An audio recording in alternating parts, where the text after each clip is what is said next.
Hi,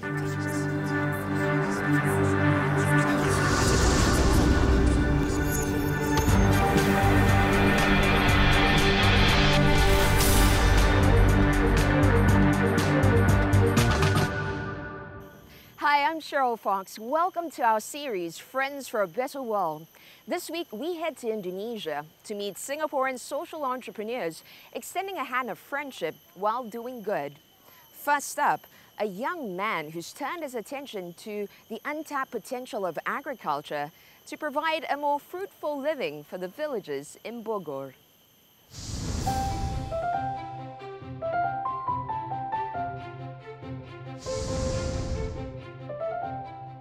Welcome to Bogor, a city south of Jakarta, Indonesia. These fertile fields can provide fruits and vegetables, financial security, a better life, and more. The potential is phenomenal. Unfortunately, it's largely untapped. 7 months ago, Mohammed Shakir decided to leave the comfort of his life in Singapore to make a difference to the people of Bogor. The 22-year-old nature lover joined AgriSocio, a social enterprise with a mission to optimize the potential of the land and its residents. We come in with action. We tell them that you do so and so with us, we will help you, and we will assure you that at the end of the month, your profits will go up, you have better life, and have more money to spend on your families, education, healthcare, and so on. Farmers here face many challenges, inhibiting them from reaping the full benefits of their harvest. Their profits are heavily reduced due to a lack of bargaining power with middlemen. They also lack technological support to process the harvested commodities themselves. Kita juga bukan tidak ingin lebih, karena dengan komoditas yang seperti itu mungkin juga profit yang para petani bisa ambil juga tidak terlalu banyak. Dan mudah-mudahan dengan nanti ada rekan-rekan dari AgriSocio bekerja sama dengan kita, mungkin dengan ragam komoditas yang bisa kita kerjakan lebih banyak. The farmers plant whatever they do, they plant ginger and so on, and they are purchased by middlemen, which the people here call the tengkulak. The tengkulak will buy, they produce for a very low price, and they got the bargaining power because they give the capital to the farmers to start. So the bargaining power slants toward the side of the middlemen. When we come in, we partner with the farmers and we share the profits with them and we give them the capital, which of course we undercut ourselves, but we would rather we share the profits, share the growth with other people rather than keep everything for ourselves. Once a month, Shakir takes a 2-hour flight to Jakarta and a 47-kilometer drive to Bogor, a trip that can take up to 8 hours in total. For the NUS business student, his time there is precious. The first thing on his agenda, a meeting with AgriSocio's core management team to discuss the marketability for their first consumer product, Indorempa. Indorempa is a ginger drink that we sell to the public. We go into villages and give them the concept of local branding, meaning we improve the process of farming and so on with the help of the agriculture students in IPB, which is the Agriculture University of Bogor. A box of Indorempa costs 9,500 rupiahs to produce. It's then sold for 15,000 rupiahs, or approximately 1 Singapore dollar and 60 cents. 25% of the sale price goes to the villagers, while the rest pays for AgriSocio's capital and company development. We are not just giving them the capital, but we are sharing the profits of the end product. Now what they are getting is actually the price of the raw product. So now we're sharing with them the price of the end product. Definitely the income is a lot more. As the only Singaporean, Shakir brings a global perspective to each discussion with the AgriSocio team, who are all Indonesians from the Bogor Agricultural University. Shakir has learned a lot about the agricultural industry from his partners. However, theoretical knowledge may not be enough. For me to come up with a solution, I need to know the problem really well. However, when I met Alfie and Rashid, the co-founders of AgriSocio, they gave me that side that I was lacking. The understanding of the people, the ground, the culture. Shakir first learned about AgriSocio through the Young Social Entrepreneurs Program in 2013, organized by the Singapore International Foundation annually. There, his team of social entrepreneurs met the AgriSocio team, headed by Alfie Irfan, while competing for funding for the startup. Having bonded through the incubation program, both of them formed an instant friendship that now crosses borders. When I first saw Alfie and the team of AgriSocio at that point of time, I saw a team that is very committed to the cause of agriculture and improvement of the life and empowerment of the life of the villagers and farmers in Indonesia. Even though Shakir's team lost out to Alfie's for the cash prize, an instant friendship and an enriching partnership were formed. We have different characteristics, but with value, with the same value, with the same system, vision. I think that keep us together until now.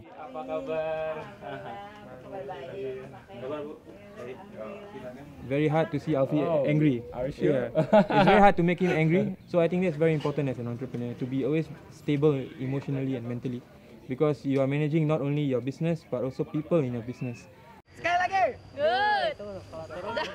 AgriSocio consists of a very young team of staff, the oldest being only 24.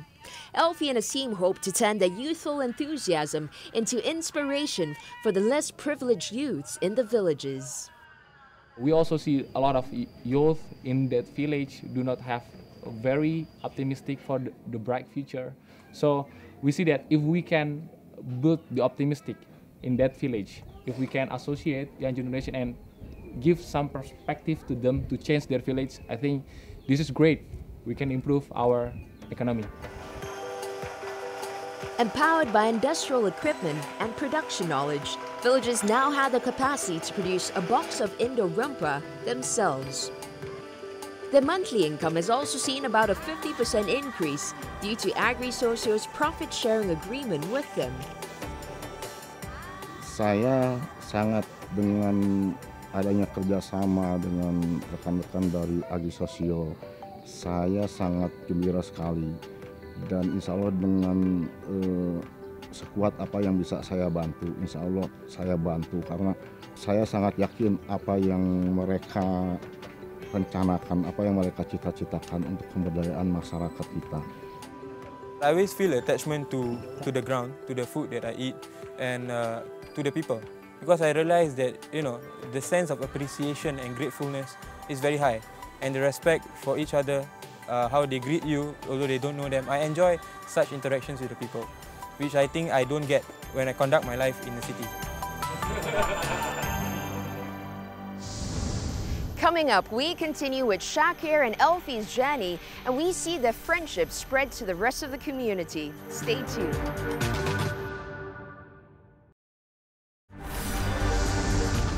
A social enterprise must live up to its commitment to social objectives. Shakir and his friends at AgriSocio have been improving the lives of several villages in Indonesia over the past year. And through their networking, they've managed to create a sustainable business as well. Over 40% of Indonesia's workforce works in the agriculture sector. But more than just a job, agriculture is a way of life for farmers like Mr. Uki. Rutin lah, kira-kira 4:30 mulai kerja, kadang-kadang jam 6 udah mulai kerja. Nah, kalau kerja jam 6 kemungkinan ya jam 11 udah istirahat. Ya, kerja lagi sekitar 1:30. Nah, itu udah nggak terbatas waktunya, kadang-kadang sampai jam 4 atau jam 5. The most common types of crops in Indonesia are rice, wheat, and cocoa. But red ginger is now one of Mr. Uki's top produce. Its roots are the key ingredients for AgriSocio's health drink, Indo-Rumpa. Kalau luas tanah sih nggak seberapa, hanya sekitar 1.600 meter.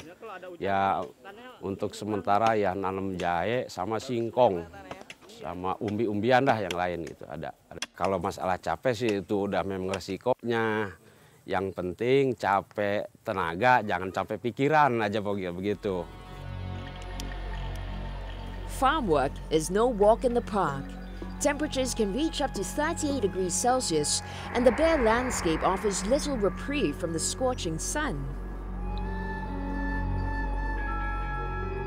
Setiap hari saya selalu nanam atau ya menggarap lah pokoknya gitu. Setiap hari itu ke sawah, nyangkul, kerjain sendiri. Ya bertani ya mungkin kecocokannya kita bertani di kampung sendiri gitu, nggak jauh dari rumah. Ya memang udah cocok dah pokoknya gitu. Cocok bertani, udah sehari-hari di kampung, udah merasa aman hidup gitu. Mr. Uki is one of 15 farmers who harvest crops for AgriSocio. The social enterprise intends to involve more farmers in their activities. They plan to expand their production sites on top of the 2 villages that they're currently working with. Saya tengkulak sama AgriSocio, yang jelas bagus AgriSocio karena kalau tengkulak mungkin dia maunya pengen gede untung. Ya. Sebelum AgriSocio datang, penghasilan petani ya minim 1 bulan penuh itu paling sekitar paling besar 1 juta lah. Semenjak AgriSocio datang, ya alhamdulillah menambah penghasilan para petani bisa di atas 1.500.000.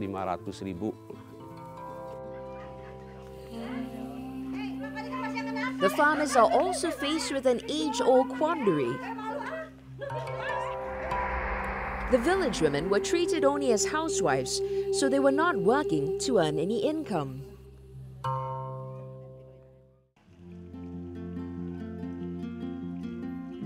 AgriSocio recognized the potential of these capable women, and it's given 9 of them employment at its processing plant. Yang jelas aktivitas ibu-ibu sekarang jadi ada kegiatan.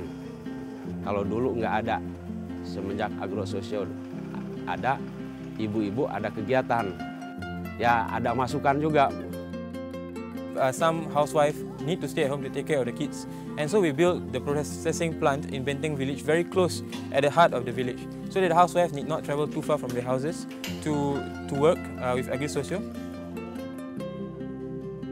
AgriSocio is now able to produce about 100 packs of the health drink each day. A huge step from the 4 months it took to make the very first box. From an idea to get into where it is now, I think it has gone through a lot of growth. From just an idea on a paper from Alfie. Despite overcoming numerous obstacles, AgriSocio is still trying to tackle its biggest challenge. A social enterprise, no matter how good its cause, also needs to find a way to make money. The biggest challenge that AgriSocio have is to refine our product to make it into something that people want. So we are now collecting a lot of feedback about the taste, about the packaging and so on, and we try to refine our product to fit the demands and the needs of the market. Over a year into its inception, AgriSocio's product has yet to find its way into local stores. It can only be purchased from AgriSocio's website or at special sales events in the country. AgriSocio is still in a very young stage. Every month maybe we make about, in sales, about 20 to 100 million rupiahs per month. It's definitely growing. With better strategy, we believe it will sustainably grow in the future. Today, AgriSocio operates with 13 staff and 25 student volunteers. With the cooperation of the local communities, the social enterprise is now self-sustaining and is even looking to expand across borders. AgriSocio has faced many challenges during its growth as a social enterprise, but genuine friendships and a helpful network have helped it overcome them. For Shakir, the method to this success is simple. We need to really know the problem that we're trying to address. At the same time, we need to have a big vision. If we have a very small vision, it will reflect as to how we do things, how fast we grow. But once they have the right understanding of the problem, an innovative solution, and a great vision, plus a great team, I think this is the recipe to succeeding with a social enterprise.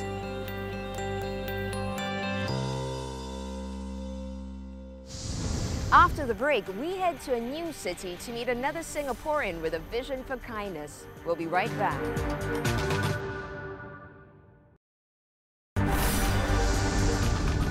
A man without a vision is a man without a future.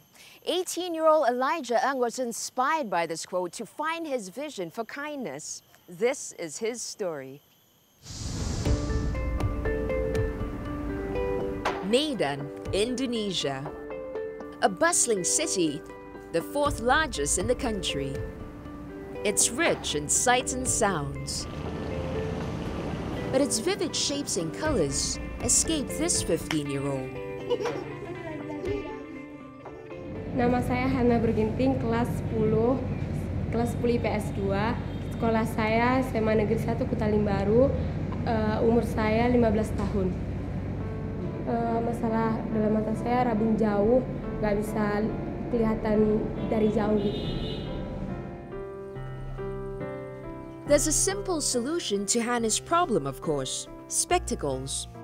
But a family doesn't have the means to obtain a prescription, nor buy a pair of glasses for her. Hannah isn't alone. This is a global issue. 285 million people worldwide are visually impaired, according to the World Health Organization. Approximately 90% live in developing countries and share Hannah's plight. Susah melihat orang gitu, dari jauh pasti susah, ini siapa gitu.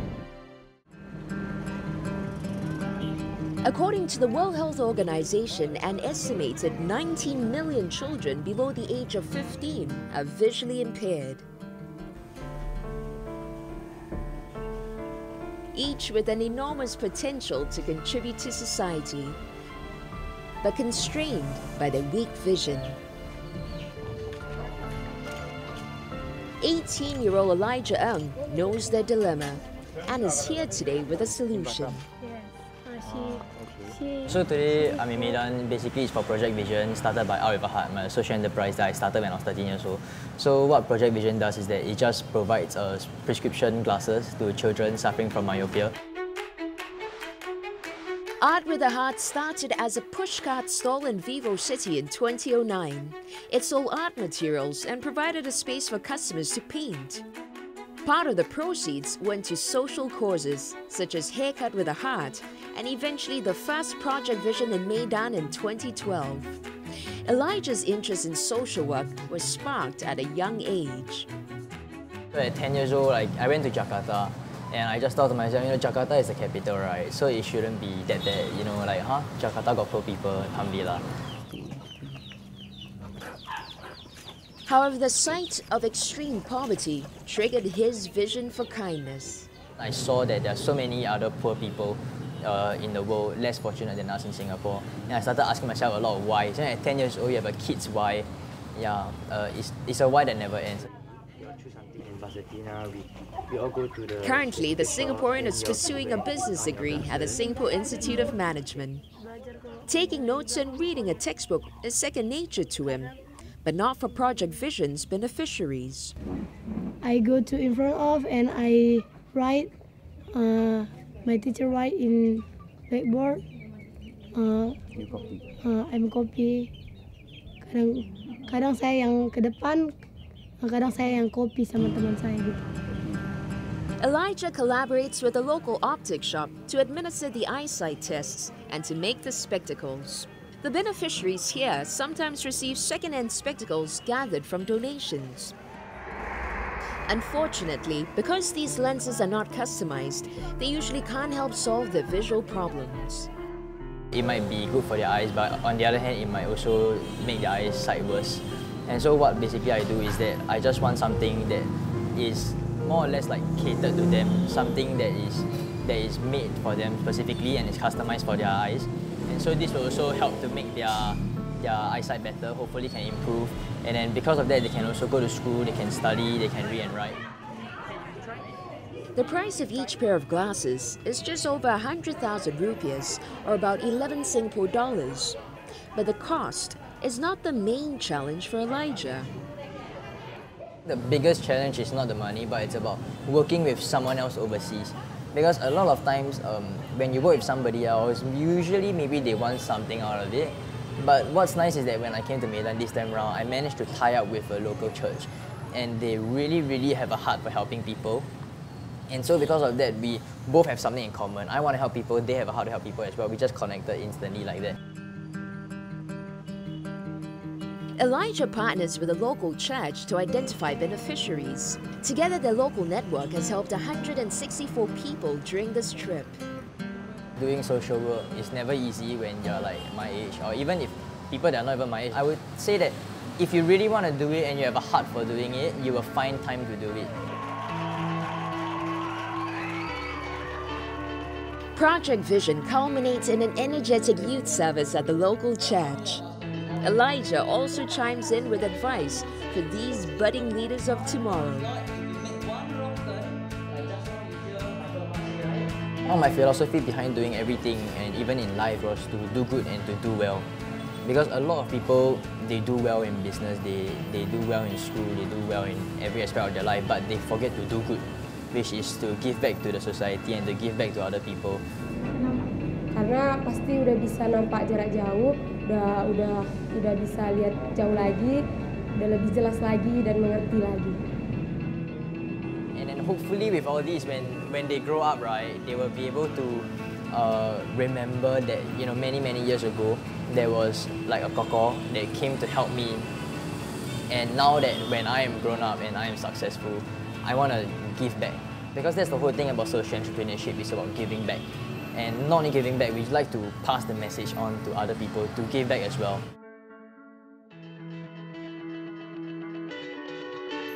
We've come to the end of this week's episode. If you'd like to catch a show again or any of our previous shows, just head over to these websites and you'll be able to watch it online. Next week, we travel to Cambodia to meet more social entrepreneurs who are trying to make it a better world there while making friends in the process. Till we meet again next week, I'm Cheryl Fox. Take care.